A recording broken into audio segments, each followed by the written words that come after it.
Hello, thanks for making it back. But if you are new to my channel, I want to welcome you. So today we are going to talk to you about RPO codes. So what does RPO mean, you are asking? And why do I need to know this? Well, RPO stands for Regular Production Option, which are GM's factory codes that show exactly how your vehicle was built. Your vehicle DNA, so to speak. If you cannot find your RPO codes anywhere on your vehicle, this is the exact moment most people either panic or give up. And that is how wrong parts get ordered, money gets wasted, and repairs spiral out of control. In the last video, you saw what happens when you open the glove box and the sticker is gone. Then you check the door jamb and there is no QR code either. Suddenly, you are stuck asking the same question thousands of owners ask every year. What do you do now? Before we go any further, understand this. This video is not theory. This is not dealer talk. This is real information that can save you from buying the wrong vehicle, ordering the wrong parts, or paying for options that are not actually there. Everything you are about to see exists to protect regular drivers from expensive mistakes that most people do not realize until it is too late. If you are new here, this is not so fast, and this channel exists to help regular drivers avoid wrong repairs, wrong parts, and expensive mistakes that shops do not warn you about. Here's the most important thing you need to hear right now, so grab a cup of coffee and have a seat. Missing RPO codes does not mean you are out of options. It does not mean your vehicle is undocumented. And it does not mean you have to guess. There are 4 legitimate ways to recover your GM RPO information, and each one has a specific use case. If you understand when to use each method, you can still obtain factory accurate information and protect yourself from purchasing the wrong parts. Let us walk through them in the correct order. This is the most accurate method, but also the most misunderstood. Every GM vehicle was built with a factory build sheet tied to the VIN. That build sheet contains the original RPO codes exactly as the vehicle left the assembly line. A dealership can access this information, but here is the reality nobody explains. Not all dealers will do it. Not all service advisors know how to pull it. Some dealers will charge, some will refuse outright. The key is not asking for RPO codes. The key is asking for the build sheet by VIN. When you walk into a dealer or call the parts department, your wording matters. You want to say, I need the original factory build sheet for this VIN. If they say they cannot, ask them to check the GM Global Connect system or escalate to a parts manager. This method is best when you are doing major drivetrain work, you are verifying axle ratios or transmissions, you are confirming tow packages or suspension options, you want factory certainty. Downside, it takes time, it may cost money, and it depends on the dealer. So let us move to the next method. Method number 2. This one is faster and often overlooked. A GM parts department can sometimes identify RPO-related options indirectly by pulling part compatibility tied to your VIN. This does not always give you a full RPO list, but it can confirm critical systems like family brake configurations, suspension type, cooling packages, and differential options. This works because GM parts catalogs are VIN filtered. If a part does not fit your VIN, the system blocks it.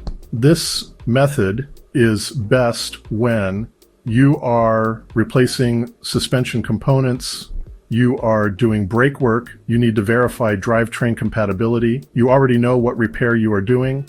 Downside, you are seeing output, not raw RPO codes. It confirms what fits, not always why. That brings us to the method many people use first, and the one that causes the most mistakes. Method number 3. VIN decoders can be helpful, but they are limited. This is where people get burned. Most VIN decoders pull marketing data, not engineering data. They tell you engine size, model trim, assembly plant, and basic configuration. They usually do not tell you axle ratios, suspension RPOs, brake package RPOs, tow specific codes, interior sub packages. If you rely on VIN decoders alone, 2 trucks that look identical can still take completely different parts.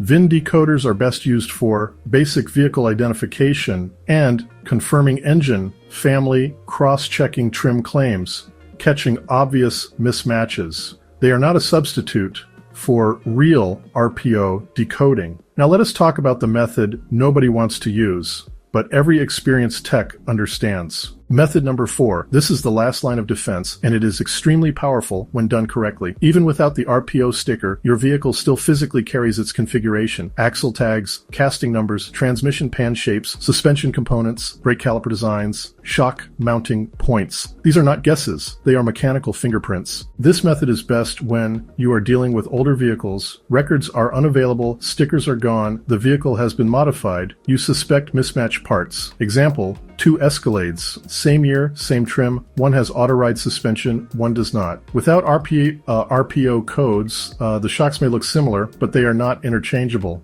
The mounting style and electrical connectors tell the truth even when the sticker is gone. This is where experienced parts matching beats paperwork. Here is the rule. If accuracy matters most, start with the dealer build sheet. If speed matters, use the parts department lookup.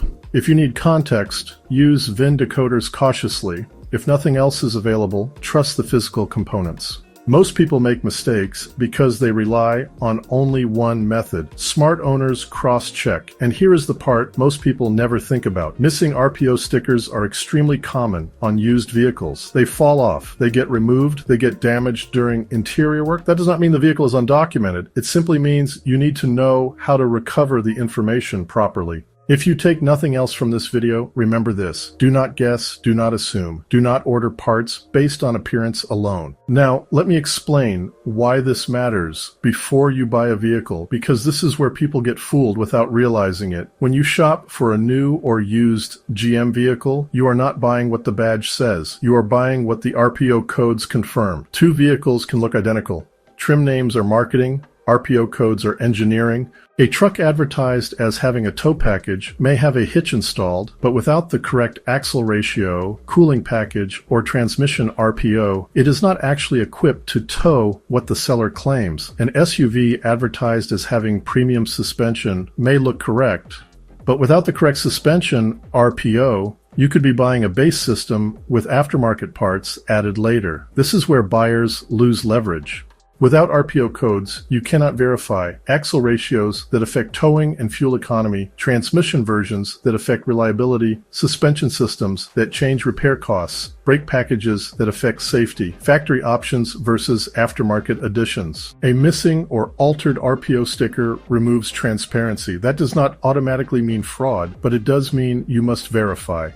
A viewer contacted me after buying what he thought was a fully equipped GM SUV. The listing claimed premium suspension, a tow package, and heavy-duty cooling. The price reflected those options. After purchase, he replaced the rear shocks and discovered they were standard shocks, not the premium system. When he looked deeper, the axle ratio did not match the towing claims either. Nothing illegal happened. The seller repeated what the previous owner said. The badge matched the trim, but the RPO codes told a different story. That mistake was avoidable, not by guessing, not by trusting trim names, but by verifying the RPO codes before money changed hands. Now let me tie all of this together with something that matters even more when you are buying a vehicle: the transmission. Because when people end up with a vehicle they regret, it is very often not the engine. It is the transmission they did not know they were getting. Here is where buyers get trapped. Vehicle listings, badges, and trim names often do not accurately describe the transmission. Sellers repeat what they were told. Dealers simplify listings. Auction descriptions are generic. And if the vehicle has been modified, it gets worse. Aftermarket wheels, lift kits, hitches, shocks, or even engine tuning do not change how the vehicle left the factory, but they absolutely change how it looks and how it is advertised. That is why RPO codes matter so much with transmissions. 2 vehicles that look identical can have completely different transmissions, different gear ratios, different internal designs, and very different long-term reliability. Even repair shops can get this wrong. Most shops rely on VIN shortcuts and visual confirmation. That works until it doesn't. When a transmission family has multiple variants, or when certain years are known for failure, shortcuts break down fast. This is how people accidentally buy vehicles with transmissions that are already known problems. And here's the part most buyers never think about. Doing nothing is still a decision. If you are unsure about the transmission in a vehicle and you move forward anyway, you are not staying neutral. You are accepting the risk without understanding it. This is how people end up locked into vehicles they cannot return, with transmission problems that do not show up until months later when it is already too late. Sometimes the smartest move is to slow down, or the not-so-fast way. Verify the RPO codes, confirm the transmission family, and if you are still unsure, wait, that pause alone can save you thousands, because once you recover the RPO codes or confirm the configuration, there's a bigger question waiting. What do those codes actually mean? That is exactly what we cover in the next video. If you learned something today, hit like and subscribe, and don't forget to hit the bell so you will get notified when a new video comes out. I try to do 1 or 2 a week. If this video saves you real money or saved you from a bad decision, tap the thanks button at the lower right. This channel exists to protect regular drivers from getting overcharged, and every contribution helps keep our mission alive. So please tap the thanks button right now and help keep this information coming. Please share your experience in the comments. Be aware, if you have a question, I only answer to those who have liked and subscribed and hit the bell and tapped the thanks button. This is not so fast, helping you keep more money in your pocket, and it reminds you to stay sharp, stay informed, and never get pushed into a repair. Okay, until then, I will see you at my next video.